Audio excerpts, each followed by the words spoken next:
Welcome to my channel. आज हम लोग एक नए टॉपिक को लेके आए हैं जिसका नाम कैपेसिटर है। कैपेसिटर से बिहार बोर्ड एक लॉन्ग क्वेश्चन पूछती है। वो पूछती है कि संधारित्र क्या है और तीन संधारित्र को श्रेणी क्रम में जोड़ने पर उनकी कुल धारिता का व्यंजन प्राप्त करें। मतलब सबसे पहले पूछे कैपेसिटर क्या है और इस कैपेसिटर को जब श्रेणी क्रम में जोड़ेंगे तो इसका व्यंजन क्या प्राप्त होगा। ये क्वेश्चन बिहार बोर्ड 5 मार्क्स से क्वेश्चन पूछती है। आखिर 5 नंबर में पूछती है तो हमको उस ढंग से जवाब देना होगा। तो सबसे पहले देखते हैं कि संधारित्र होता क्या है। तो संधारित्र एक डिवाइस है, एक युक्ति है जो चार्ज को स्टोर करता है, तो संधारित्र एक डिवाइस है जो चार्ज को क्या करता है, स्टोर करता है। तो इसकी डिफिनेशन में मैंने लिखूंगा, संधारित्र एक प्रकार की युक्ति है जो अपना आकार या आयतन बढ़ाए बिना धारिता के मान को बढ़ा देती है। संधारित्र यानी कैपेसिटर कहलाता है। क्या बोले, संधारित्र क्या होती है? तो संधारित्र एक डिवाइस यानी युक्ति है। संधारित्र एक युक्ति है जो आकार या आयतन बढ़ाए बिना धारिता के मान को बढ़ा देती है, संधारित्र कहलाता है।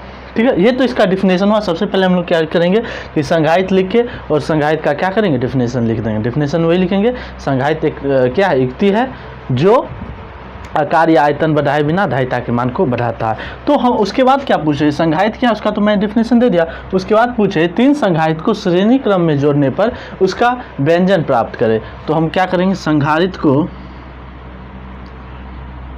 कैपेसिटर को श्रेणी क्रम में जोड़ने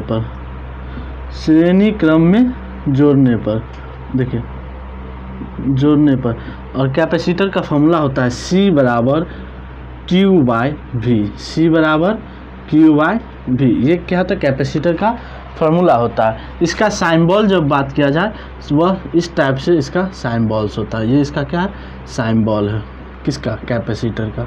तो सबसे पहले आप इसका डिफिनेशन लिख दीजिएगा, फार्मूला लिख दीजिएगा और साइंबल को लिख दीजिएगा। उसके बाद हम क्या करेंगे कि तीनों कैपेसिटर को हम लोग किस पे जोड़ रहे हैं, श्रेणी क्रम में जोड़ने पर। तो सबसे पहले फिगर बनाएंगे, देखिएगा। देखिए, अब तीनों कैपेसिटर को क्या किए, श्रेणी क्रम में जोड़ दिए। देखिए, तो जब तीनों कैपेसिटर का जोड़ेंगे तो तीनों की धारिता, एक का C1, दूसरा का C2 और तीसरा का C3। अब देखिए, सब पे चार्ज से सेम फ्लो होगा, सबका अलग अलग विभव। तो V1 इसका V2 और इसका V3। तो लिखेंगे, माना कि तीन कैपेसिटर है, प्रत्येक की धारिता क्रमशः C1, C2 और C3 है। यह श्रेणी क्रम में जुड़ा हुआ है जिसके कारण चार्ज सब में क्या है, सेम है, लेकिन विभव सब में अलग अलग है, जिसमें विभव क्रमशः V1, V2 एंड V3 है। क्या लिखेंगे, इसके नीचे क्या लिखेंगे, माना कि तीन संधारित्र प्रत्येक की धारिता C1, C2 एंड क्रमशः C3 है और सब श्रेणी क्रम में है, इसलिए सब में चार्ज क्या है, Q है। हम लोग देखते हैं कि जितने भी कैपेसिटर है, तीन कैपेसिटर को हम लोग सीरीज में जोड़े हैं, तो उसमें देखिएगा सब में जो धारिता होती है, सब धारिता का मान सबका अलग अलग है, विभव का मान अलग अलग है, लेकिन सिर्फ धारा का मान समान है। क्या है, धारिता का मान अलग अलग है, धारा का मान यानी करंट यानी आवेश का मान क्या है, समान है, और विभव का मान क्या है, तीनों का अलग अलग है। देखिए यहाँ पे मैंने फॉर्मूला पढ़ा है C बराबर Q/V। ये किसका फॉर्मूला है, कैपेसिटर का। C बराबर Q/V, इसको लिख सकते हैं V बराबर Q/C। क्या लिख सकता हूँ, V बराबर Q/C। अब इस चीज़ को देखिए, मैं यहाँ पे जब तीनों कैपेसिटर के लिए अलग अलग लिखूँगा तो 1/, देखिए सॉरी, इस देखिएगा लिख सकते हैं Q/C। क्या, Q/C बराबर इस कैपेसिटर के लिए Q/C1, इस कैपेसिटर के लिए Q/C2, इस कैपेसिटर के लिए Q/C3। ऐसा क्यों लिखा, तो इस चीज़ को समझिएगा थोड़ा।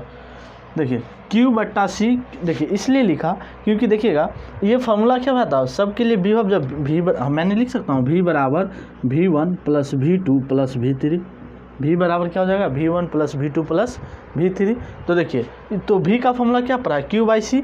तो Q/C सब में बदल क्या है, चार्ज तो सब में सेम है, तो बदल क्या रहा है, C1, C2, C3, यानी कि धारिता का मान बदल रही है, तो उसमें मैंने पुट कर दिया। देखिए Q/C बराबर लिख सकता हूँ क्यू कॉमन ले लूँगा तीनों में, 1/C1 plus 1/C2 plus 1/C3। अब देखिए क्यू से क्यू कैंसिल, तो 1/C बराबर 1/C1 प्लस 1/C2 और प्लस 1/C3। यही इसका क्या है, व्यंजक है।